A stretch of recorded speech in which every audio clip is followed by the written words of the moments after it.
Math and chess have a lot to do with it. What a surprise, isn't it? Well, yes, since the beginning of this wonderful game there have been calculations, strategy, even artificial intelligence, mixing mathematics and chess. But today I want to tell you curious things about this great game. The ways of the king and the knight.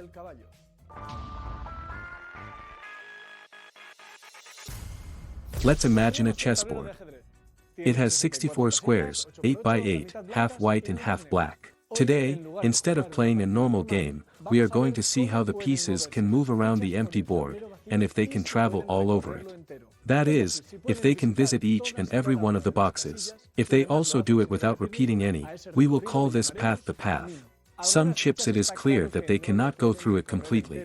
Pawns only go in a straight line and forward. The bishops can only go through the squares of their color, so the pawns and the bishops are discarded. We are left with the rooks, the knights, the queen and the king. It is evident that the rooks, the queen and the king can travel the entire board without repeating squares, right? It is enough to go in order, sweeping the board row by row or column by column. But what about the knight? The knight has a rarer movement. It moves in L in the direction you want, starting from anywhere on the board. It will be able to visit all the squares without repeating. This is a rather famous and ancient problem that was solved many years ago. It's the knight's tour problem. One of the most famous mathematicians who studied this problem was Euler, who gave a positive answer. The important thing is what's inside his head, not on it. Returning to the problem, indeed, the knight can also travel the entire board. Look what a cool way to do it.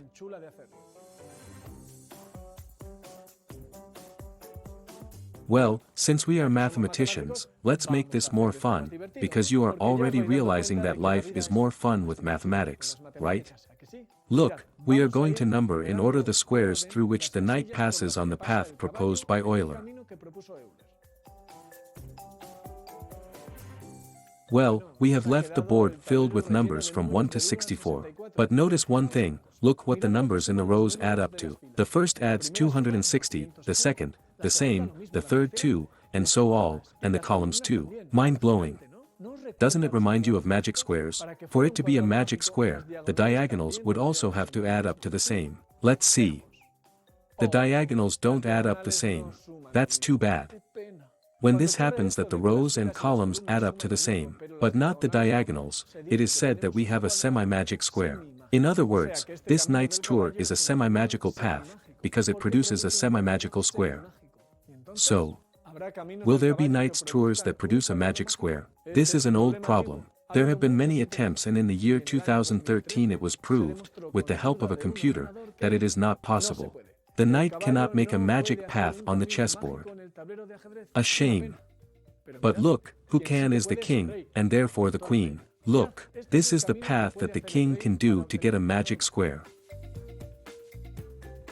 So well, it seems that magic in chess is reserved for royalty.